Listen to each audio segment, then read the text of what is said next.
ایک صحابی تھے حضرت جناب سیدنا خفاف بن ایما غفاری رضی اللہ تعالیٰ. انہوں نے بڑا کردار ادا کیا تھا میدان احد میں، انہوں نے اور ان کے صاحبزادے نے. تو ان کی بیٹی ایک دن حضرت عمر کے پاس آئی. اب وہ بیٹی بیاہ کے جا چکی تھی، اس کی شادی ہو گئی تھی. حضرت خفاف بن ایما رضی اللہ تعالیٰ عنہ کی صاحبزادی اپنے سسرال چلی گئی تھی، وہاں اس کا خامد انتقال کر گیا. وہ خاتون واپس آ گئی، وہ حضرت عمر سے ملی، بیوہ عورت. حضرت خفاف بن ایما کی صاحبزادی بیوہ ہو کے آ گئی، بچے ساتھ تھے. سر راہ جناب عمر سے ملی اور مل کے کہنے لگی، حضور میں اس صحابی کی بیٹی ہوں جنہوں نے احد والے دن اپنے بیٹے کے ساتھ مل کے معاشرہ کیا تھا. بچے میرے یتیم ہو گئے ہیں، میں بیوہ ہوں. حضرت فاروق اعظم رضی اللہ تعالیٰ عنہ نے فہرست نہیں مانگی، خرچے کی ڈیٹیل نہیں مانگی. تم آنا، فلانے سے ملنا، پرسوں 9 بجے آ جانا دفتر، یہ کوئی بات نہیں کی. حضرت عمر غور سے کھڑے، اس بیٹی کی بات سنی. چھم چھم سیدنا فاروق کی آنکھوں سے آنسو گرے، دوڑ کے گھر گئے. ایک اونٹ نکالا، وہاں سے مال غنیمت کا مال کے بھر کے 2 بوریاں، اور بوریوں میں کیا تھا؟ چاندی بھی تھی، نقدی پیسے بھی تھے، کچھ ضرورت کا سامان بھی تھا، غلہ بھی تھا. 2 بوریاں بھر کے اونٹ پہ رکھ کے خود لگام اس بیٹی کے ہاتھ میں تھما کے کا پتر سامان بھی تیرا ہے، اونٹ بھی تیرا ہے. اور یہ نہ سمجھنا یہی کچھ تجھے دیا ہے، جب یہ ختم ہوگا تو رب تیرے لیے اور بندوبست فرمائے گا. کیا مانا؟ کہ ڈیوٹیاں لگا دی گئی ہیں، ہمیں پتہ ہے یہ سامان کب تک ختم ہو جائے گا، پیسے کب تک ختم ہو جائیں گے، تیرے لیے میں نے نئے حکم بھی جاری کر دیے ہیں. حضرت عمر وظیفہ لگانے لگے تو حضور کے گھر میں خدمت کرنے والے حضرت اسامہ بن زید کا وظیفہ ڈبل لگایا اور اپنے بیٹے عبداللہ ابن عمر کا وظیفہ سنگل لگایا. تو حضرت اسامہ بن زید کہنے لگے، ابا جی میں نے تو ہجرت بھی کی، جہاد بھی کیا، اسامہ تو ان دنوں بچے تھے. تو حضرت سیدنا عمر فاروق جواب میں کہنے لگے، پتر اسامہ کے والد زید نے بھی حضور کے گھر میں نوکری کی، اسامہ بھی نوکری کر رہا ہے. حضرت عمر کی شان کیا ہے زمانہ جانتا ہے، پر پھر بھی حضرت عمر فرمانے لگے، تو نے اپنے باپ کے ساتھ ہجرت کی، فرمایا ان کی خدمت زیادہ ہے حضور کے گھر میں، لہذا ان کا وظیفہ بھی زیادہ لگایا جائے گا. چادریں آئی تھی مال غنیمت میں، ڈھیر ساری چادریں، ڈھیر ساری. حضرت عمر نے صحابہ کرام علیہم رضوان کی ازواج پر، صحابیات پر وہ چادریں تقسیم کر دی. ایک چادر بڑی خوبصورت نکلی اندر سے، تو سب کہنے لگے، حضور یہ نا خاتون اول کے لیے سوٹ کرے گی، آپ کی اہلیہ کے لیے سوٹ کرے گی، کبھی آپ گھر لے جائیں نا، یہ سب سے بہتر ہے. تو یہ حضرت عمر کی بالغ نظری ہے. وہ کیا بندہ ہوا جس کی ہر جگہ نظر ہی نہ ہو. حضرت سیدنا عمر فاروق رضی اللہ تعالیٰ عنہ کہا، جناب یہ چادر بڑی حسین ہے، آپ کے گھر والوں پہ جچے گی. تو حضرت عمر فرمانے لگے، نہیں، ایک صحابیہ ہیں حضرت ام سلیت رضی اللہ تعالیٰ عنہ، انہیں بلاؤ، یہ چادر انہیں دوں گا. حضور اس خاتون کو یہ چادر دینے کی وجہ بھی تو بیان کریں. تو حضرت عمر فرمانے لگے، جب احد میں ڈھیر سارے لوگ زخمی ہو گئے تھے اور بھگدڑ مچ گئی تھی اور حالات خراب ہو گئے تھے، تو فرمایا میں نے اپنی آنکھوں سے دیکھا کہ اس ایمرجنسی کی حالت میں بھی جناب ام سلیت مشکیزہ پکڑ پکڑ کے زخمیوں کو پانی پلا رہی تھی. اس خاتون کی خدمات ہیں امت کے لیے، اس نے ڈیوٹی کی ہے صحابہ کے لیے، لہذا اس عورت کا زیادہ حق بنتا ہے کہ اس کو یہ اعزاز دیا جائے. میرٹ کی بنیاد پر تقسیم ہوگی، رشتہ داری کی بنیاد پر، تعلق کی بنیاد پر نہیں ہوگی. اس کا حق زیادہ بنتا ہے، اس کا درجہ زیادہ بنتا ہے، خدمات زیادہ ہیں، اس نے اپنی ڈیوٹی زیادہ اچھے طریقے سے سر انجام دی ہے. جب تک چیزیں آپ وسعت قلبی نہیں لاتے اپنی طبیعت میں، جب تک آپ گنجائش زیادہ پیدا نہیں کرتے، اتنی دیر تک حالات اس طرح کے نہیں ہوتے. پھر ایک اور مصیبت بن گئی ہے، وہ مصیبت ہے لیول کی. یہ کام میرے لیول کا نہیں. جب آپ اپنے لیول سے نیچے اتریں گے، پروٹوکول سے ذرا نیچے اتریں گے اور چھوٹی چھوٹی باتوں پر خود توجہ دیں گے، چھوٹی چھوٹی چیزوں پر. حضرت عمر جمعہ پڑھا رہے تھے، ایک صحابی دیر سے آئے، اب یہ نماز کا پوچھنا، جمعے کا پوچھنا، مطلب حکمران صاحب تو اوپر لیول کے ہیں، وہ تو پوچھیں گے کہ جناب میرے ساتھ تو آپ قومی سطح کا بندہ بٹھائیں، یہ والی باتیں۔ لیکن چھوٹے چھوٹے سوراخ پیدا ہوتے ہیں، پھر بند ٹوٹتے ہیں، حالات بگڑتے ہیں۔ قوموں کا اخلاق چھوٹی چھوٹی جگہوں پہ پہلے بگڑتا ہے، چھوٹی چھوٹی جگہوں پہ۔ بچہ پہلے چھوٹی چوریاں کرتا ہے، خدا معاف فرمائے اگر اسے روکا نہ جائے، پھر وہ بڑی جگہوں پہ جا کے حالات خراب کرتا ہے۔ حضرت عمر فاروق ایک صحابی دیر سے جمعہ پڑھنے آئے تو حضرت عمر نے بعد میں بلا لیا، فرمایا تم اتنے سمجھدار آدمی ہو کہ اگر جمعے میں دیر سے آؤ گے تو باقی لوگوں کا کیا بنے گا؟ تو وہ صحابی آگے سے کہنے لگے مجھے پتا تھا آپ نے پوچھنا ہے، اور میں تو کہیں کام میں مصروف تھا امیر المومنین، میں تو دوڑا آیا ہوں، میں تو غسل بھی نہیں کر سکا، وضو کر کے مسجد میں آ گیا ہوں جمعہ پڑھنے۔ تو حضرت عمر فاروق ان کی بات سن کے خوش ہوئے، فرمانے لگے رب تیرا بھلا کرے، اس طرح کرنا، آئندہ جمعہ پڑھنے آنا تو غسل کر کے آنا، میرے نبی پاک نے غسل کرنے کا ارشاد فرمایا جمعے والے دن، غسل کر کے آنا۔ ان باتوں کا بھی یعنی حکومت کے قومی معاملات اور عالمی نقطہ نظر بھی ان کے ذہن میں ہے، اور یہاں تک جو باریک چیزیں یعنی حضرت عمر فاروق گزر رہے تھے تو کسی باغ کے کونے میں کھڑے ہو کے کچھ بچے چھوٹے چھوٹے بچے وہ کھجوریں اکٹھی کر رہے تھے، تو حضرت عمر نے کہا کس کے باغ میں لگے ہوئے ہو؟ سب بچے دوڑ گئے، تو حضرت سنان بن سلمہ فرماتے میں ابھی چھوٹا تھا، میں کھڑا ہو گیا تو میں نے کہا حضور ہم نے توڑ کے نہیں کھجوریں کھائیں، گری ہوئی کھائی ہیں، اور آپ کو پتہ ہے جو رستے میں گر جائیں وہ اٹھانی ناجائز نہیں ہوتی، تو حضور یہ گری ہوئی کھجوریں کھائی ہیں۔ تو کہتے ہیں حضرت عمر فاروق بچے کی بات سن کے کہنے لگے رب تیرا بھلا کرے، تو نے صحیح بات کی طرف میری توجہ کرا دی ہے، اللہ تیرا بھلا کرے۔ اور پھر حضرت عمر رضی اللہ تعالیٰ عنہ اس چھوٹے سے بچے کے پاس کھڑے ہو گئے۔ کون؟ کس کے پاس؟ نہیں، خواب تو نہیں دیکھ رہے میں اور آپ، حکمران وقت 22 لاکھ مربع میل کا حکمران بچے کے پاس کھڑے ہو گئے، چھوٹے بچے کے پاس۔ دکان پہ غریب آدمی چڑھ آئے نا، دکاندار صاحب اللہ ماشاءاللہ ان کا مزاج خراب ہو جاتا ہے، وہ تیسری چیز کہنا وہ والی دکھاؤ تو کہتے لینی ہے تو لے، تو جا، اور اگر تگڑا بندہ آ جائے تو کہتے ہیں جناب آپ اس طرح کریں نشاندہی کر دے، میں انشاءاللہ خرید کے لا کے پیش کر دوں گا۔ مزاج بدل جاتا ہے، غریبوں کے پاس، چھوٹوں کے پاس، عام آدمی کے پاس آپ جائیں۔ ہمارے حکمرانوں کا غریب آدمی سے گیپ بہت زیادہ ہے، پیروں کا غریب آدمی سے گیپ بہت زیادہ ہے، بڑے علماء کا عام آدمی سے گیپ زیادہ ہے، تاجروں کا عام آدمی سے گیپ زیادہ ہے، شیشے کے بڑے بڑے محلات میں سوسائٹیوں میں بسنے والوں کا غریبوں سے گیپ زیادہ ہے۔ اس لیے امیر غریب کی تفریق بڑھ گئی ہے، حالات اور طرح کے ہو گئے، بعض غربا امیروں سے نفرت کرنے لگ گئے۔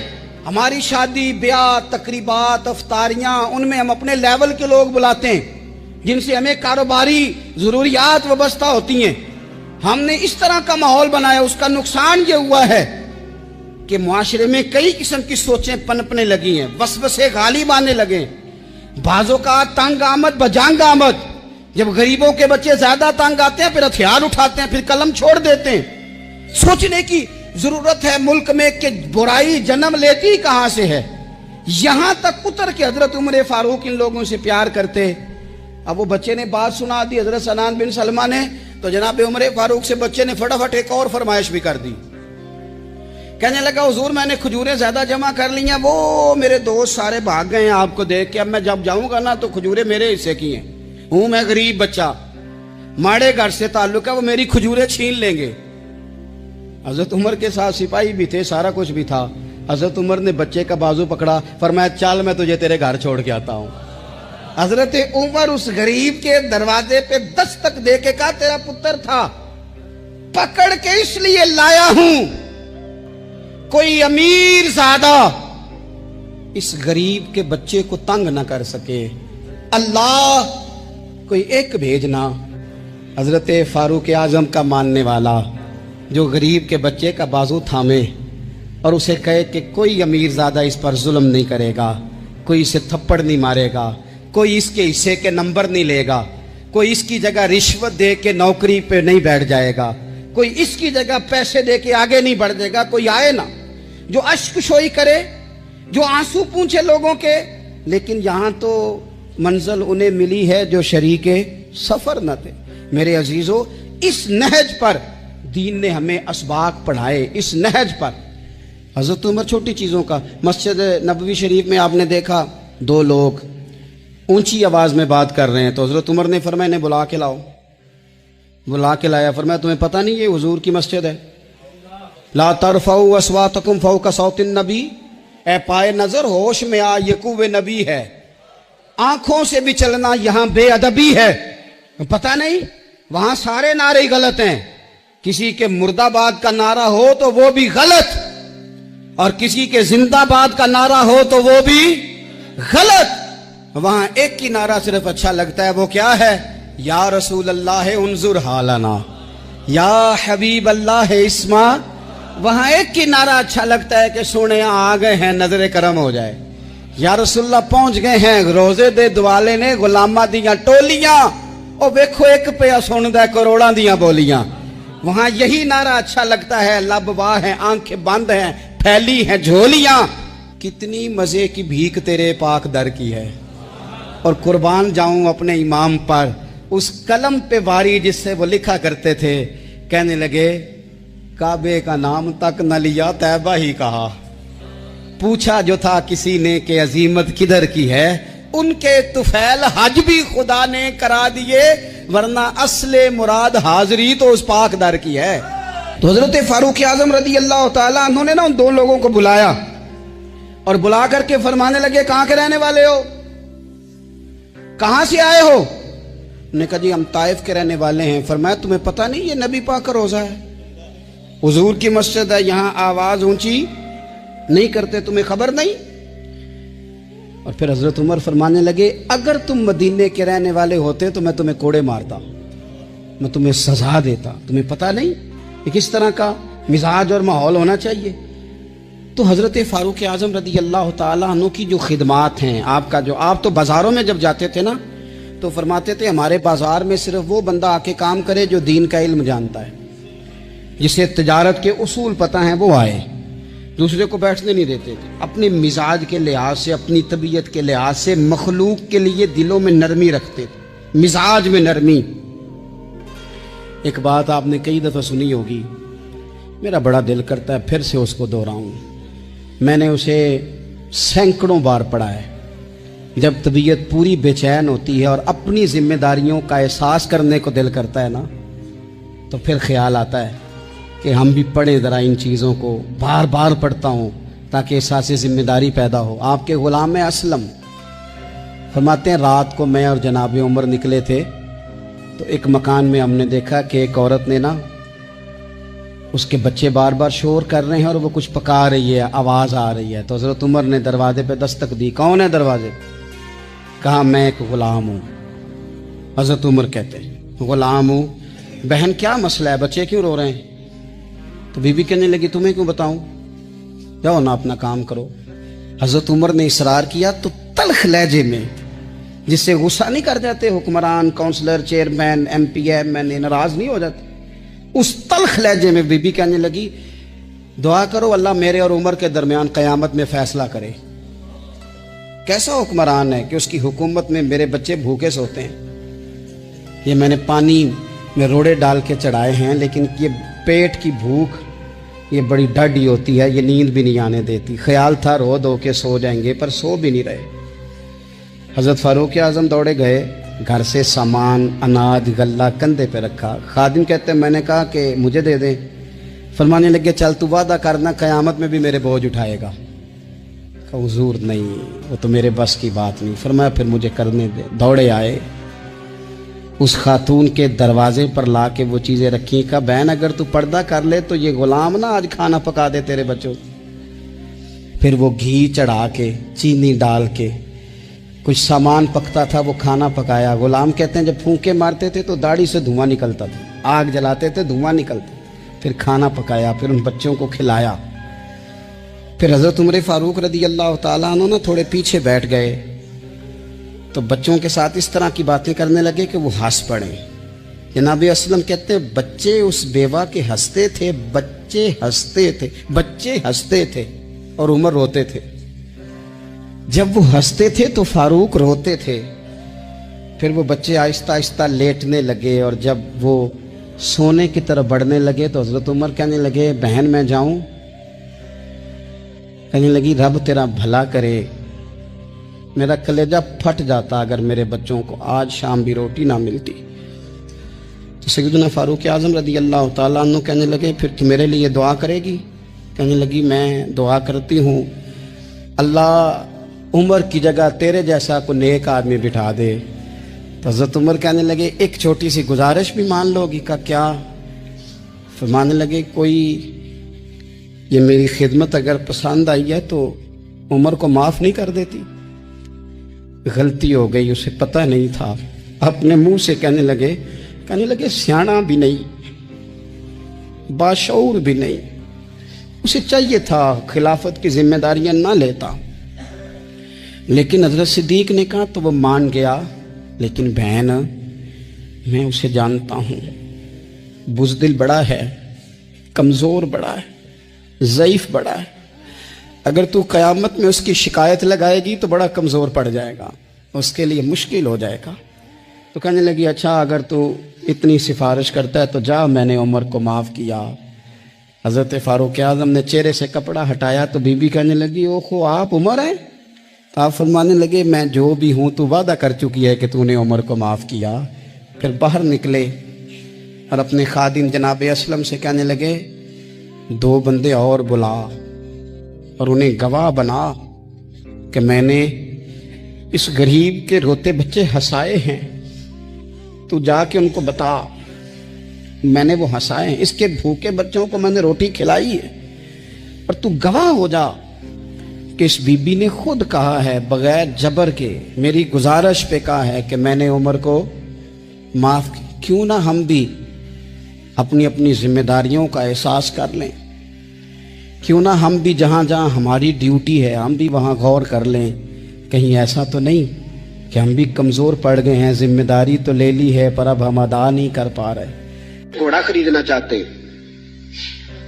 حضرت فاروق اعظم نے فرمایا کہ میں پہلے گھوڑا چیک کروں گا، دیکھوں گا کیسا ہے۔ اس نے کہا جی آپ کیسے دیکھیں گے؟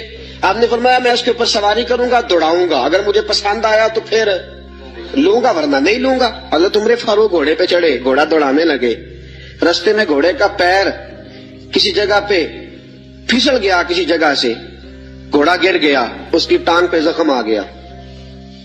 بدو کہنے لگا جناب آپ گھوڑا خریدے؟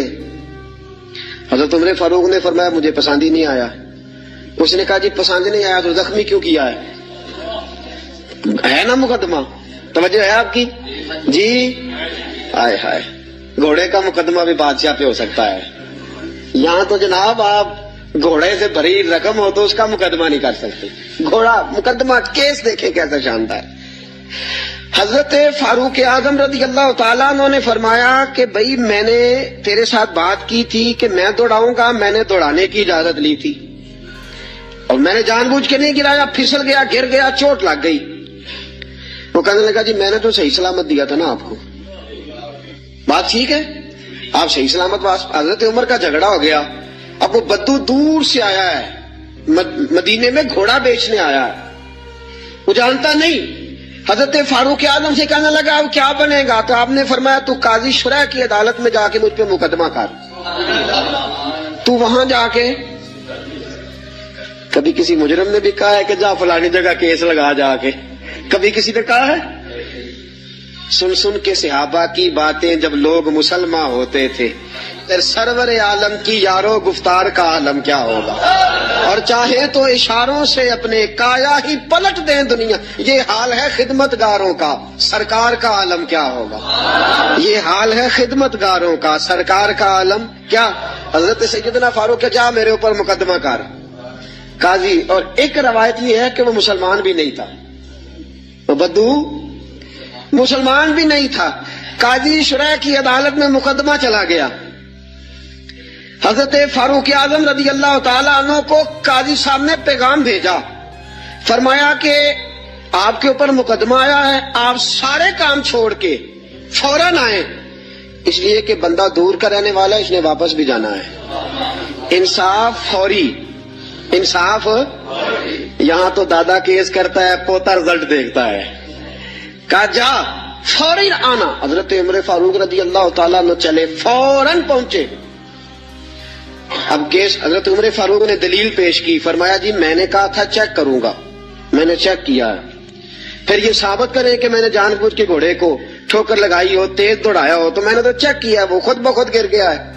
وہ بندہ کہنے لگا جی انہوں نے مجھ سے کہا تھا کہ میں چیک کروں گا، اگر پسند آیا تو لے لوں گا. اب جب میں نے ان کے ہاتھ میں لگام دی تو میرا گھوڑا تندرست تھا، جب ان کے ہاتھ میں نے لگام دی تھی تو تندرست تھا، اور اب جب واپس کیا ہے تو بیمار ہے، انہوں نے زخم لگا دیا ہے. تو یہاں یہ میرا گھوڑا خریدیں، یہاں یہ مجھے جس طرح لیا تھا اسی طرح واپس کر دیں. حضرت سیدنا عمر فاروق نے اپنی دلیل پیش کی، اس بدو نے اپنی دلیل پیش کی. قاضی شرح نے مقدمہ سن کے فرمانے لگے فاروق اعظم سے آپ کی غلطی ہے، اے عمر آپ کی غلطی ہے. آپ یہاں تو گھوڑا خریدیں، اسے پیسے دیں، یا جیسا لیا تھا ویسا واپس کریں. یہاں آپ اب قاضی صاحب فیصلہ سنا رہے، یہاں تو آپ گھوڑا خریدیں اور جو سودا طے ہوا تھا اس کے مطابق خریدیں، یا جیسا لیا تھا ویسا واپس کر دیں. حضرت عمر فاروق بڑے راضی ہوئے، بڑے خوش ہوئے. فرمایا یار میں تجھ سے راضی ہو گیا ہوں، میں خریدنے کو تیار ہوں، میں گھوڑا خریدنے کو تیار ہوں. گھوڑا خرید لیا حضرت عمر نے، پیسے دے دیے، بدو کو پیسے ملے. اب اگلے جملے قاضی شرح کے، فرمایا فاروق اعظم یہ بندہ آپ کی وجہ سے پریشان بھی ہوا ہے، آپ کی وجہ سے آپ اسے روٹی بھی کھلائیں گے، جانے کا کرایہ بھی دیں گے. آپ روٹی بھی کھلائیں گے، اور کیونکہ اس کا گھوڑا آپ نے لے لیا، سواری کا بندوبست کرے. وہ بدو اب دیکھ رہا ہے. ایک روایت میں نے کی کہ مسلمان ہے، دوسری روایت ہے مسلمان بھی نہیں ہے. وہ یہ نظارہ، یہ حال ہے خدمت گاروں کا. یہ نظارہ دیکھ رہا ہے، یہ سارا نظارہ دیکھ رہا ہے. جب قاضی صاحب نے فیصلہ کیا تو حضرت عمر کہنے لگے چلا بھائی روٹی بھی کھلاتا ہوں، اور اپنے بیٹے کو کہتا ہوں جہاں تو نے جانا ہے چھوڑ کے آئے. جب نکلنے لگے تو بدو کہنے لگا اب میں نے کہاں جانا ہے، مجھے کلمہ پڑھاؤ، میں اب مسلمان ہونا چاہتا ہوں، اب میں نے کدھر جانا ہے، جانا تھا جدھر چلا گیا یہی رہوں گا. اس لیے کہ تیرے غلاموں کا نقش قدم ہے راہ نجات، تیرے غلاموں کا نقش قدم ہے راہ نجات. وہ کیا بہک سکے جو یہ چراغ لے کے چلے، تیرے غلاموں کا نقش قدم دیکھے اور پھر وہ چلا جائے. سوال ہی تو یہ حال ہے خدمت گاروں کا، سرکار کا عالم کیا ہوگا. حضرت فاروق اعظم رضی اللہ تعالیٰ عنہ قاضیوں کا تقرر کرتے وقت سب سے زیادہ احتیاط کرتے تھے کہ بندہ کس قسم کا ہے، اس کا مزاج کیا ہے، معاشرے میں اس کا وقار کیسا ہے، اس حساب سے اس کو تقرر کرتے تھے قاضی کے لیے. اور کیا حال تھا، حضرت زید بن ثابت رضی اللہ تعالیٰ عنہ کو آپ نے قاضی مقرر کیا، بعد میں معزول کر دیا. کیوں آپ نے معزول کیا ہے؟ حضرت عمر کہنے لگے اس کی وجہ ہے، ایک دن ایک شخص نے، حضرت ابی بن کعب نے مجھ پر مقدمہ کیا، حضرت عمر پر مقدمہ کر دیا. تو فرماتے کہ میرے سامنے میں دیکھ رہا تھا، جب میں عدالت میں پہنچا تو زید بن ثابت نے میرا کھڑے ہو کے استقبال کیا، اور جب مدعی آیا ہے تو وہ بیٹھے رہے ہیں. تو میں نے کہا کہ جب آپ دونوں میں ملتے وقت انصاف نہیں کر رہے تو فیصلے میں کیسے انصاف کریں گے، آپ اس قابل نہیں کہ آپ کو قاضی بنایا جائے. معزول کر دیا. اگر میں بحیثیت مجرم، بحیثیت ملزم آیا ہوں، اگر آپ نے میرا کھڑے ہو کے استقبال فرمایا تو پھر مدعی کا تو زیادہ حق بنتا تھا. اس اپنی ذات سے، اپنی ذات، میرے دوستو میں نہیں اپنے آپ کو پیش کرنا چاہتا آج عدل کے لیے، آپ نہیں پیش کرتے، کیسے عدل قائم ہوگا؟ ہم سامنے والے کا احتساب کرتے ہیں، فلانے نے یہ کیا، فلانے نے یہ کیا، فلانے نے یہ کیا.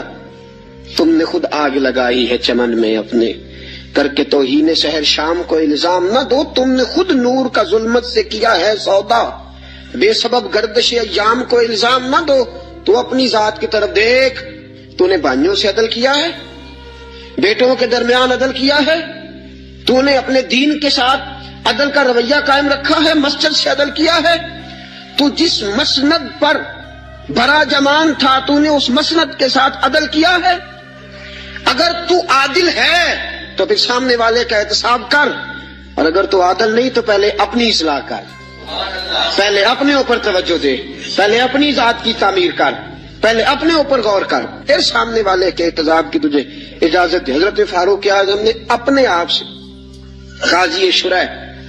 قاضی شرح کی عدالت میں مقدمہ ہوا حضرت عمر پہ۔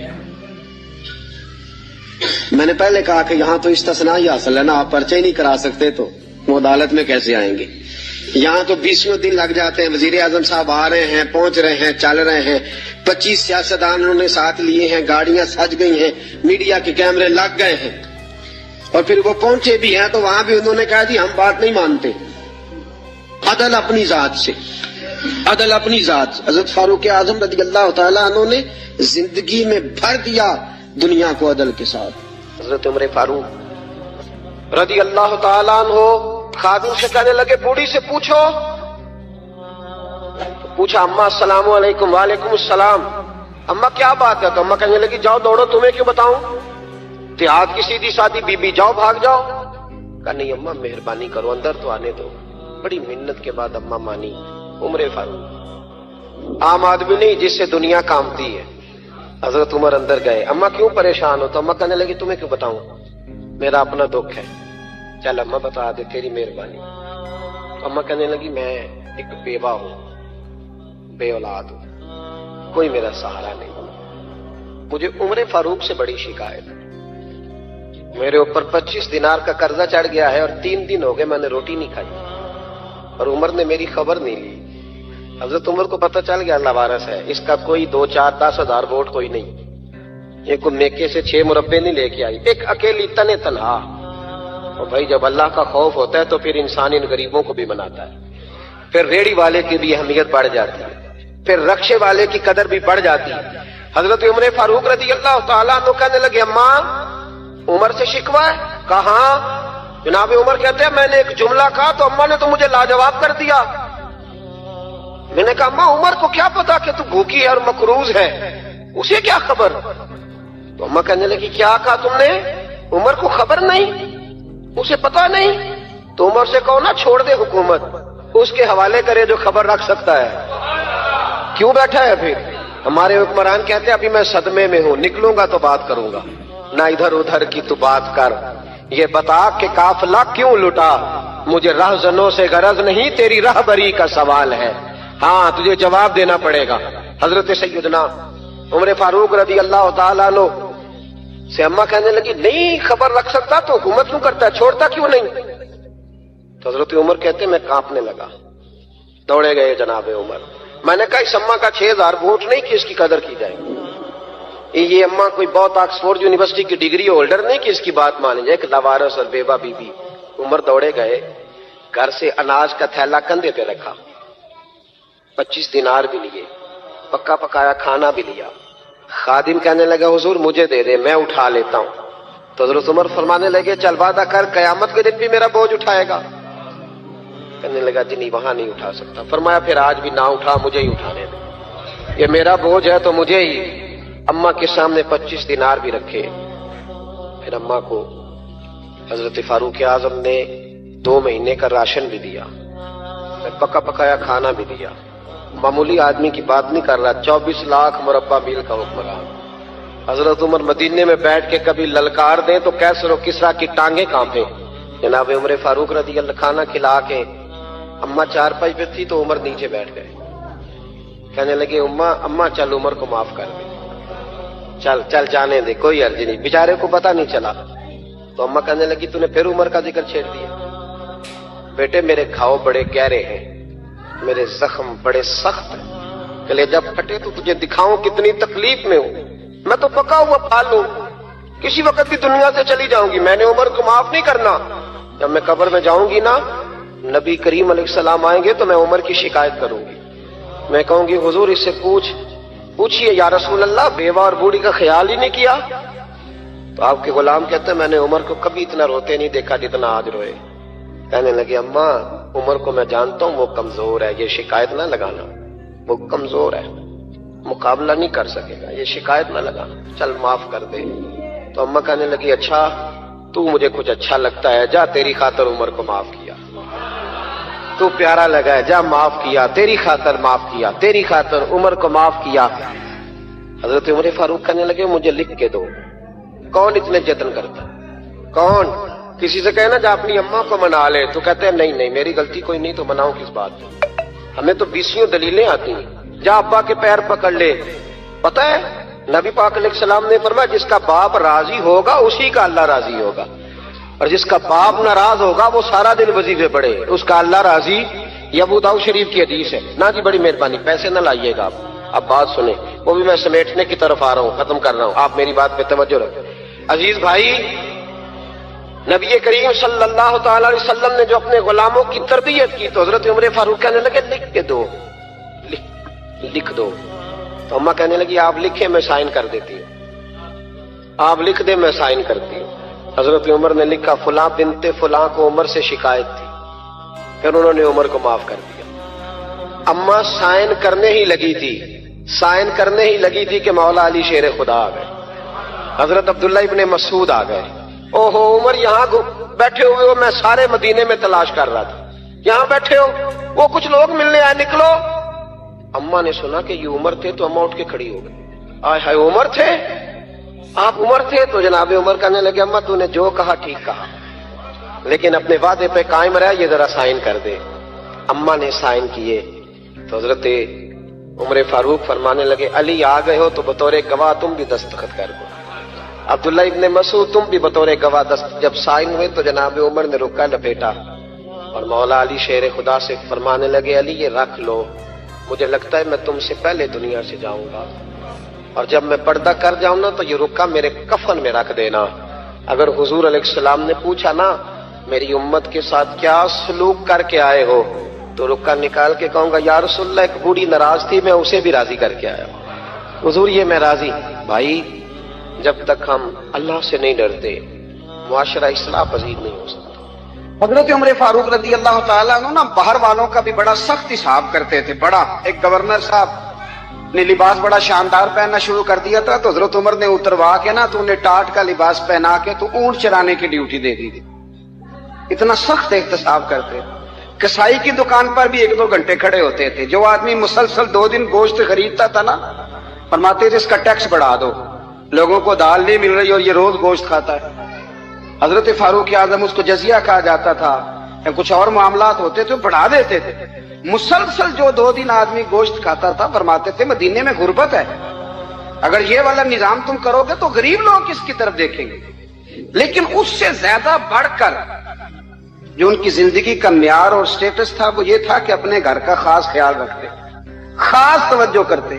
ملک شام سے اور ایران سے کچھ لوگ آپ کی خدمت میں آئے تو وہاں سے کچھ کنیزیں بھی آئیں، ان کے بادشاہ پیغام لے کے۔ شاہ ایران کی کنیز کو ملکہ نے کہا کہ نا حضرت عمر کی زوجہ کو دیکھ کے آنا ذرا کس طرح کی ہے۔ ہمارے ملک میں کیا کہتے ہیں خاتون اول، جی خاتون، باقی سارے دونوں میں خاتون اول، ذرا خاتون اول کو دیکھ کے آنا۔ تو وہ جب آئی نا گھر میں ملنے تو کہا کہ مجھے میری ملکہ نے کہا تھا کہ عمر کی زوجہ سے اہلیہ سے ملاقات کر کے آنا، تو حضرت عمر کی اہلیہ نے نا ایک جوڑا کپڑوں کا دے دیا ملکہ کے لیے اور ایک خوشبو کی شیشی دے دی۔ اب جب وہ تحفے وہاں گئے تو اس ملکہ نے نا کچھ سونے کا سامان بھیجا، کچھ زیورات بھیجے، کچھ تحائف بھیجے۔ جب حضرت عمر کے گھر آئے نا وہ خادم لے کے آیا، اس نے کہا جی آپ کی اہلیہ نے تحفے بھیجے تھے، تو جواب میں شاہ ایران کی بیوی نے یہاں جس ملک کا وہ سفیر تھا انہوں نے بھی یہ بھیجے۔ حضرت عمر فاروق نا وہ تحفے لے کے گھر گئے تو جا کے کہنے لگے اپنی اہلیہ سے یہ تو کب سے تحفے تحائف بھیجنے لگ گئی ہے، یہ کب سے نظام شروع ہو گیا؟ تو کہ حضور تحفہ دینا لینا تو ٹھیک ہے، سنت ہے، محبت بڑھتی ہے، تو یہ کوئی قباحت نہیں، اور میں نے اپنی ذاتی استعمال کے لیے جو چیزیں رکھی تھی وہ میں نے دی ہیں۔ تو حضرت عمر فاروق رضی اللہ تعالیٰ عنہ فرمانے لگے ہم نے کسی ملک کے ساتھ اور اس کے بادشاہ کے ساتھ ذاتی تعلق نہیں بنانا، تعلق جو بھی بنے گا رسول اللہ کے دین کی برکت سے بنے گا، ذاتی رشتے نہیں ہم نے قائم کرنے۔ ذاتی آپ کے ملک کی جو ایئر لائن جس کا ہر سال خسارے کا ڈنڈورا پیٹا جاتا ہے نا، وہ ہمارے بادشاہ صاحب اور صدر صاحب اگر غیر ملکیوں کو گھوڑا کبھی بھیجنا ہو نا، گھوڑا تو پورا ایک جہاز گھوڑا لے کے تحفے میں جاتا ہے، پورا جہاز غریب قوم کا یہ سرمایہ، اور قوم بڑی بادشاہ ہے، لائنوں میں لگ کے ووٹ دیتی ہے. دو کام ہمیشہ لائن میں لگ کے کرنے، ایک بل لائن میں لگ کے جمع کرانا ہے اور ایک ووٹ لائن میں لگ کے، تاکہ پھر پورے 5 سال لائن میں ہی لگے رہیں. مرضی سے آپ ووٹ دینا، پر جو بات درست ہے اس کو سنو. حضرت عمر فاروق رضی اللہ تعالی عنہ نے اپنی اہلیہ سے پوچھا کتنے کا تھا وہ تیرا جوڑا اور خوشبو کی شیشی؟ انہوں نے کہا 3 دینار کی. فرمایا یہ 3 دینار تیرے اور باقی جو تحفے آئے ہیں وہ تو خود کہہ، چونکہ اس نے تیرے نام بھیجے ہیں. تو کہہ کہ میں مال غنیمت میں دیتی ہوں، تو کہہ میں مسلمانوں کو کہہ. تو زوجہ ہنس پڑی، کہنے لگی میں نہ بھی کہوں تو مجھے کہنا تو پڑے گا ہی، کہنا تو میں نے ہے ہی، کیونکہ سامنے عمر فاروق ہے، لہذا پر میں کہہ دیتی ہوں میں نے دیا خزانے کو. حضرت عمر نے جمع کرا لیا. میں یہ کیا بات ہوں، میرے گھر والے جو مرضی کریں، ان کا معیار زندگی جس طرح کا مرضی ہو. اور حضرت عمر ایک جملہ کہا کرتے تھے، اللہ کرے کہ یہ باتیں اس دور حاضر میں ہماری سمجھ میں آئیں. حضرت عمر فاروق رضی اللہ تعالیٰ عنہ اپنے بچوں کو فرمایا کرتے تھے کہ بہت آدمی کو بھوک لگی ہو نا، اور پھر اس کی پسند کا کھانا پکا ہو، جتنے شوق سے وہ اس کھانے کو دیکھتا ہے نا، فرمایا اس طرح پوری قوم اپنے بادشاہوں کے خاندان کو دیکھتی ہے. اس تیزی کے ساتھ دیکھتے ہیں کہ ان کے گھر میں کیا ہو رہا ہے، ان کا معیار زندگی کیا ہے، ان کا سٹیٹس کیا ہے. سیدنا فاروق اعظم رضی اللہ تعالی عنہ نے اپنے گھر کے اندر اپنے بچوں، آپ کے بچے دونوں کاروبار کے لیے مصر گئے، تو وہاں کے گورنر صاحب نے لوگوں سے، ایک بہت بڑا قافلہ گیا مدینے سے مصر تجارت کے لیے، جاتے ہیں نا آج بھی قافلے کئی ملکوں میں، تو یہ گئے تجارت کے لیے. تو حضرت عبداللہ ابن عمر، حضرت عبید اللہ ابن عمر، حضرت عمر کے دونوں بیٹے گئے. جناب عمر فاروق کے بچے جب وہاں پہنچے تو مصر کے گورنر نے نا لوگوں کو تعارف کرایا کہ یہ عمر فاروق کے بیٹے ہیں. یہ حضرت یہ چودھری کے بیٹے کو کون بتاتا ہے کہ تو چودھری کا بیٹا ہے؟ باہر والے بتاتے ہیں، گھر والے جی. اور سیٹھ صاحب کے بیٹے کو کون بتاتا ہے کہ تو سیٹھ صاحب کا بیٹا ہے؟ اور مالک کو کون بتاتا ہے کہ تو مالک کا بیٹا ہے اور یہ کرایہ دار ہے؟ یہ کون بتاتا ہے؟ یہ سوچ ہم دیتے ہیں بچوں کو. چودھری اور کمی کی سوچ، امیر اور غریب کی سوچ، مالک اور کرایہ دار کی سوچ، گھر کے مالک کی اور کام کرنے والے کی سوچ، یہ ہم دیتے ہیں. یاد رکھنا یہ ہم دیتے ہیں، یہ ہمارا مزاج ہے، یہ باہر سے نہیں آتی. تو کوئی شہزادہ ہے، تو سیٹھ ہے، تو نواب ہے، یہ سوچ باہر سے نہیں آتی. یہ اماں سوچ دیتی ہے، اماں، یہ ابا سوچ دیتا ہے. اور پھر جب تباہی اترتی ہے تو اس کے ذمہ دار بھی باہر والے نہیں ہوتے، گھر والے ہوتے ہیں. گھر والے، ہمارے بچوں کی طبیعتوں پر زیادہ نقش باہر والوں کا نہیں ہوتا، گھر والوں کا ہوتا ہے. یاد رکھیے گا. حضرت عمر فاروق رضی اللہ، بچے ہیں، شہزادے ہیں، وہ کاروبار کرنے گئے اور وہاں لوگوں نے بتایا گورنر صاحب نے کہ یہ فاروق اعظم کے بچے، امیر المومنین کے. لوگوں نے ان سے زیادہ مال خریدا، تجارت میں زیادہ نفع ہوا. ظاہر ہے کہ وہ آپ کے جو اللہ خیر کرے حکمران ہیں، ان کے کاروبار کتنے ملکوں میں ہیں، کس بنیاد پر ہیں؟ وہ صرف اس بنیاد پر کہ وہ حکمران رہے، ان کے لیے آسان تھا بڑے لوگوں سے تعلقات بنانا. حضرت عمر فاروق رضی اللہ تعالیٰ عنہ کے بچے ڈھیروں مال کما کے جب واپس آئے نا، تو حضرت عمر سے آ کے بچوں نے بطور محبت کا، ابا جی اللہ نے بڑا ہی فضل کیا ہے، بڑا مال کمایا الحمدللہ، یہ دیکھیں کتنا نوازا ہے. تو حضرت عمر کہنے لگے سارے قافلے نے اتنا ہی کمایا ہے؟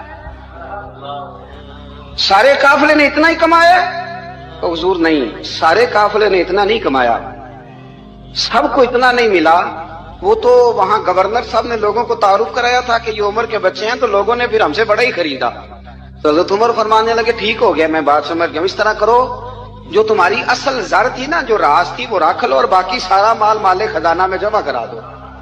اس لیے کہ یہ تم نے تجارت نہیں کی، یہ تم نے اپنے باپ کا نام بیچا ہے، یہ تم نے امیر المومنین کے بیٹے ہونے کا فائدہ اٹھایا ہے. فرمایا یہ تمہارا نہیں حق، یہ مسلمانوں کا ہے. اس لیے کہ یہ مال تم نے محنت سے نہیں کمایا، یہ باپ کی کرسی کا فائدہ اٹھایا ہے. اور فرمایا اگر تم نے مال جمع نہ کرایا تو میں مال بھی لے لوں گا زبردستی اور کوڑے بھی ماروں گا، ڈبل سزا دوں گا. مرضی سے جمع کراؤ گے تو کوڑوں سے بچ جاؤ گے. بڑے بیٹے نے تو جمع کرا دیا، تو چھوٹا تھوڑا پریشان ہوا. تو حضرت عبداللہ ابن عمر چھوٹے کا ماتھا چوم کے کہنے لگے بیٹے چپ کر کے جمع کرا، یہاں بھی فخر کر کے ہم عمر کے بیٹے ہیں، اور قیامت میں بھی فخر کریں گے کہ ہم فاروق اعظم کے بیٹے ہیں. یہاں بھی ناز کریں گے اور وہاں بھی ناز کریں گے کہ عمر کے بچے ہیں. ہمارے باپ نے خود بھی حلال ہی کھایا ہے اور جب ہماری کمانے کی باری آئی ہے تو ہمیں حکم بھی حلال کھانے کا دیا. بھائی ہمارا مزاج نہیں. بچہ جب لے کے آتا ہے 2 لاکھ روپیہ تو کبھی پوچھے کہاں سے آیا ہے؟ جب وہ پہلے دن غلط دوستوں کے پاس جا کے بیٹھتا ہے تو کبھی نکالا گھر سے اسے. یہ بہت سارے خمیازے ہمیں اس لیے بھگتنے پڑتے ہیں کہ ہم ابتدا میں سوراخ بند نہیں کرتے. جب اس میں شکاف پڑ جاتا ہے، سیلاب آتا ہے تو ہمیں ہوش آتی ہے. حضرت عمر نے اپنے گھر میں نگرانی رکھی، کڑی نگرانی. زیادہ نماز گھر میں پڑھتے تھے حضرت عمر، نفلی نمازیں زیادہ کیوں بلا؟ بھائی یاد رکھیں کہ آپ نے اگر سجدہ کرنا ہے تو بچہ لیٹ جائے گا، وہ اسے پتا کوئی نہیں سجدہ کیا ہے. لیکن جب گھر میں کبھی قرآن ابا جی کھول لینا، جب ابا جی کا موڈ بن جانا لیکچر دینے کا، وہ گھر میں شروع ہو جاتے ہیں، کہتے ہیں آپ لوگ نماز نہیں پڑھتے اس لیے میرے کاروبار میں برکت کوئی نہیں. تم سویرے قرآن پاک نہیں کھولتے تو میں تباہ ہو گیا. تو میاں آپ نے کب گھر میں قرآن پاک کھولا تھا؟ آپ نے کب نماز پڑھی؟ آپ نے کب گھر کے اندر اللہ رسول کا ذکر کیا تھا؟ آپ نے کب حدیث چھیڑی؟ آپ نے بھی تو گھر کے اندر جب بھی آپ آئے ہیں تو آپ نے وہی کچھ کیا جو دنیا دار کرتے ہیں. آپ بھی تو اپنا موبائل لے کے اللہ کونے میں بیٹھ گئے. آپ نے بھی تو کہا کہ اب تمہارے چینل ختم، اب میری مرضی والا چلے گا. تو جو آپ نے کیا ہے بچے بھی وہی کام کریں گے. آپ نے بھی گپ شپ لگائی ہے تو وہ بھی لگا رہے ہیں. یہ سمجھ لیں جو کام آپ کریں گے آپ اپنے بچوں کی سیرت میں اس کا جلوہ دیکھ لیں گے. بڑی پکی سی بات ہے کہ آپ کو بچے کی عادتیں دیکھ کے سمجھ آ جائے گی کہ میں بھی یہی کرتا تھا اور یہ بھی. حضرت عمر فاروق رضی اللہ تعالیٰ عنہ وصال فرما گئے تو آپ کے وصال کے بعد حضرت عثمان غنی رضی اللہ تعالیٰ عنہ نے آپ کی ایک بیوہ سے نکاح کیا. حضرت عمر کی ایک بیوہ سے جب وہ آپ کے نکاح میں آئی تو کہنے لگی حضرت عثمان غنی سے کہ حضور نہ تو میں خوبصورت ہوں اور نہ میں جوان ہوں، نہ آپ کی کوئی خدمت کر سکتی ہوں، میرے ساتھ نکاح کرنا سمجھ میں نہیں آیا. کیا شاندار جواب دیا حضرت عثمان غنی نے، کیا خوبصورت جواب دیا. فرمانے لگے میں نے اس لیے نکاح نہیں کیا کہ مجھے تمہارے حسن سے دلچسپی تھی یا تمہاری خدمت کی ضرورت تھی. میں نے تو اس لیے نکاح کیا ہے کہ مجھے بتاؤ عمر فاروق گھر کے اندر اپنے رب کی عبادت کس طرح کرتے تھے، وہ قرآن پاک کس طرح پڑھتے تھے، وہ رویا کیسے کرتے تھے، استغفار کا طریقہ کیا، کس وقت کس انداز میں وہ اپنے رب کو یاد کرتے تھے. اس لیے کہ عمر کئی دفعہ گھر سے آتا تھا تو میں اس کے چہرے پر نور دیکھا کرتا تھا، میں روشنی دیکھتا تھا، ایک معیار دیکھتا تھا. نکاح اس لیے کیا ہے کہ مجھے عمر کی جو گھر کے اندر کی عبادت ہے اس سے آگاہ کرو تاکہ عثمان غنی بھی چاہتے ہیں اس طرح کے عمل کرو جس طرح کی عمر فاروق کر کے گئے. بھائی جب تک ہم اپنے گھر میں وہ توجہ نہیں دیں گے، وہ مزاج دیکھیں نا، ہمارے گھروں میں جب نقشہ پاس ہوتا ہے تو ٹی وی لان بھی اس میں ہوتا ہے، ڈرائنگ روم بھی ہوتا ہے، نماز کی جگہ بھی ہوتی ہے نقشے میں. صحابہ جب گھر بناتے تھے تو ایک مسجد بیت کا نقشہ پاس کرتے تھے، ذہن میں رکھتے تھے کہ یہ کونا نماز کے لیے، وہاں جوتے لے کے کوئی نہیں جائے گا، وہاں نماز پڑھی جاتی تھی، عورتیں وہاں اعتکاف کرتی. ٹی وی لان تو آ گیا ہے اور گھر کے اندر ٹی وی رکھنے کے لیے تو ایک کمرہ الگ سے بنا دیا گیا ہے. اور اب جو نئے نقشے پاس ہو رہے ہیں اس کے اندر گھروں کے اندر جگہ بنائی گئی ہے جہاں کمپیوٹر رکھے جائیں اور بچوں کے لیے وائرنگ ہوگی نیچے تاکہ انہیں کوئی مشکل درپیش نہ ہو. یہ ساری چیزیں ہم نے نہانے کے لیے گھروں کے اندر اتنے بڑے واش روم بنائے ہیں کہ لگتا یہ ہے کہ سوائے نہانے کے اور کام ہی نہیں کوئی گھر میں ہوگا. ہر چیز آ گئی پر اللہ کرے کوئی تفسیر بھی ٹیبل پہ پڑی نظر آئے، کوئی حدیث کی کتاب بھی ٹیبل پہ پڑی نظر آئے. اللہ کرے کہ جس طرح ابا لطیفہ سن کے آتا ہے تو جب تک سنا نہ لے اسے ہضم نہیں ہوتا. اللہ کرے کہ وہ جمعے میں بیان سن کے جائے تو اس کا بھی دل کرے میں اپنے بچوں کو سناؤں. وہ نبی پاک کی کوئی حدیث کہیں سے سنے تو گھر جا کے سنائے. جب تک یہ معیار نہیں بنتا آپ کیسے توقع کرتے ہیں کہ گھر کے اندر اللہ کی رحمتیں نازل ہوں گی؟ آپ یہ کیسے توقع کرتے ہیں کہ گھر کے اندر وہ معیار اور وہ مزاج بنے گا؟ حضرت عمر فاروق نے ذاتی زندگی پر جو توجہ دی، گھر والوں کے معیار پر جو توجہ دی حضرت عمر فاروق رضی اللہ تعالیٰ عنہ نے، وہ بھی بڑی دیدنی ہے. حضرت ابو موسیٰ اشعری کو نا آپ نے وزیر خزانہ بنایا، وزیر خزانہ. تو حضرت ابو موسیٰ اشعری کہتے ہیں کہ حضرت عمر کو شے خزانے میں رہنے تو دیتے نہیں تھے.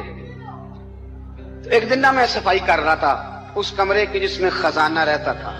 ہمارے تو ملک میں جو جاتا ہے وہ صفائی کر کے ہی جاتا ہے، اللہ خیر کرے. اور خیر معیار بدلتا ہے جو پچھلی حکومت ہوتی ہے وہ قرضہ اٹھاتی ہے، وہ باہر سے جاتی ہے تو قرضہ لے کے آتی ہے، اور جو نہیں آتی ہے وہ کہتی ہے ہمیں پیکج مل گیا ہے، وہ قرضہ نہیں اٹھاتے۔ ان کو کیا ملتا ہے؟ یعنی پچھلی نے قرضہ لیا تھا اور ہم نے، واہ جی واہ کیا خوبصورت انداز ہے، اس کا نام بدل کے نا، انہوں نے قرضہ لیا تھا اور ہم نے، میں کہا بڑے شاندار سیانے بندے ہو گئے۔ اور اللہ تعالیٰ خیر فرمائے، ہمارے جو بڑے شاندار قسم کے دوست ہیں نا، شاندار، جن کا ادب سے نام لیتے ہیں، وہ عرب کے بادشاہ ہیں۔ ہم تو عرب خالی کہتے بھی نہیں، عرب شریف کہتے ہیں، عرب شریف۔ انہوں نے پتہ کیا کیا ہے؟ انہوں نے اس طرح کیا ہے کہ جو کشمیریوں کا قاتل تھا نا، اس کے گلے میں میڈل ڈال دیا ہے۔ یہی کام وہ کرتے رہتے۔ انہوں نے پہلے انہیں بلا کے مندر بھی بنوائے تھے، ہمیں کوئی شکوہ نہیں، ان کی زمین ہے، اللہ تعالیٰ توفیق عطا کرنے والا ہے، پر خیال یہ تھا کہ چلو کشمیریوں کے زخموں پر نمک نہ چھڑکتے، 2 مہینے انتظار کر لیتے، کچھ حالات سنور جاتے، کچھ تھوڑا انتظار۔ ہیں ہمارے دوست، ہمارے وزیر اعظم صاحب جب جاتے ہیں تو وہ پھولوں کا ہار ڈالتے ہیں ہمارے دوست، لیکن انہیں وہ حدیث یاد نہیں کہ نبی پاک علیہ السلام نے فرمایا جب میرے مومن کو تکلیف ہوتی ہے تو مجھے بھی گنبد خضرا میں تکلیف ہوتی ہے۔ انہیں نہ کشمیریوں کا خون یاد نہیں آیا، انہیں برہان وانی کی کٹی ہوئی لاش یاد نہیں آئی، انہیں 30,000 بیوہ عورتیں 30,000 بیوہ عورتیں یاد نہیں آئی، 30,000 بیوہ عورتیں جن کے ساگ اجڑ گئے، اور انہیں 1.25 لاکھ یتیم بچہ یاد نہیں آیا جو یتیمی کی زندگی گزار رہا ہے، اور اس کے باوجود بہت بڑے ذمہ دار ہے وہ۔ مجھے پڑھ لینے دو آج احمد فراز کا شعر، وہ ہمارے مکتب، کوئی ایسا نہیں کہ وہ مولوی تھا، وہ غیر جانبدار تھا، پر مجھے آج پڑھ لینے دو اس کا شعر، ایک کلیجے کا درد ہے، پڑھ لینے دو۔ اس نے کہا تھا کہ پڑھتا ہوں تو کہتی ہے یہ خالق کی کتاب ہے، مثل یہودی یہ سعودی بھی عذاب، اس قوم کے بارے میں کیا لکھوں فراز، کعبے کی کمائی سے جو پیتے ہیں شراب، کعبے کی کمائی سے جو پیتے ہیں شراب، اس قوم کے بارے میں کیا لکھوں فراز، کہ کعبے کی کمائی سے جو پیتے ہیں شراب۔ میں خیال نہیں آیا تمہارا صرف دین یہ ہے کہ قبریں گرا دو، مزارات گرا دو، فقط یہ دین ہے؟ کوئی نبی پاک کے روزے کی طرف منہ کرے تو اس سے مشرک کہو، یہ دین ہے؟ اس کا نام مذہب رکھا ہے تم نے۔ مذہب تو اس کا نام ہے کہ جو رسول اللہ کا نام لینے والا ہے وہ ہمارا یار ہے، اور جو نبی پاک کا نام لینے والا نہیں، ہمارا اس سے کوئی تعلق، یہ دین ہے۔ حضرت عمر فاروق کی سیرت سنا رہا ہوں، حضرت عمر کی۔ حضرت ابو موسیٰ اشعری نے ایک عیسائی کو منشی رکھا تھا، اکاؤنٹ آفیسر حضرت ابو موسیٰ اشعری نے، تو حضرت عمر فاروق بول پڑے، کہنے لگے تمہیں مسلمان کوئی نہیں ملا تھا؟ کلمہ گو نہیں تمہیں نظر آئے؟ کشمیریوں کی لاشیں نظر نہیں آتی؟ ان کا خون بہ رہا ہے، تباہی اتر رہی ہے، اور تم قاتل کو گولڈ میڈل پہنا رہے ہو۔ اور یاد رکھنا، جب مسلمانوں کی بچیاں روندی جاتی ہوں نا تو پھر اسلام امن کا درس نہیں دیتا، پھر اسلام جہاد کی بات کرتا ہے، پھر اسلام جہاد کی بات کرتا ہے، جہاد کی۔ وہ قومیں غیرت مند نہیں ہوتی کہ جن کے گھروں میں آگ لگی ہو اور وہ غیروں کو ہار پہناتی پھرے۔ اللہ کا کچھ خوف کرو، زندگی مختصر ہے، دبئی میں کتنے رہے اور کتنے چلے گئے، خدا را کچھ، خدا تم سے اچھے تو وہ نیو یارک کے رائٹر ہیں جو کم از کم اپنے کالموں میں کشمیر کی بات کرتے ہیں، تم سے اچھا برطانیہ کا وہ شخص ہے جو کم از کم BBC لندن پہ رپورٹ جاری کرتا ہے تو کہتا ہے کشمیر پہ ظلم ہو رہا ہے، تم سے تو وہ اچھے رہ گئے۔ تم نے بات کرنا تو دور کی بات، تم نے دشمنوں کے گلے میں ہار پہنانے شروع کر دیے۔ کل جب پوچھیں گے بلا کے تم کو اپنے سامنے، کیا جواب جرم دو گے تم خدا کے سامنے؟ بڑی تکلیف ہوئی، بڑی تکلیف ہوئی۔ وہ نا منصور حلاج کو پھانسی دی جا رہی تھی تو حضرت جنید بغدادی بھی آ کے دیکھنے لگے، تو منصور حلاج کہنے لگے بابا سارا زمانہ دیکھے پر تو نہ دے، سارا زمانہ تماشا دیکھے انہیں تو پتا کوئی نہیں نا، تو نہ دیکھ۔ عرب شریف والو، ٹرمپ اسے انعام دیتا تو تکلیف کوئی نہیں تھی، ملکہ وکٹوریا اسے انعام دیتی تو تکلیف کوئی نہیں تھی، پر تم تو نہ ایسا کرتے، تم تو اپنے تھے، تم تو کلمہ گو تھے، تم تو یہ ظلم نہ کرتے، تم تو یہ حرکت نہ کرتے، میں کہتا ہوں ٹھہر ہی جاتے، جانا نہیں دنیا سے، اللہ کے حضور حاضر نہیں ہونا۔ جب رسول اللہ قبر میں آئیں گے تو کیا جواب دو گے؟ خدا را، حضور نے فرمایا تھا گناہ روک نہیں سکتے تو دل میں ہی برا جان لو، ذالک اضعف الایمان، یہ کمزور ایمان ہے، کم از کم اتنی حد تک تو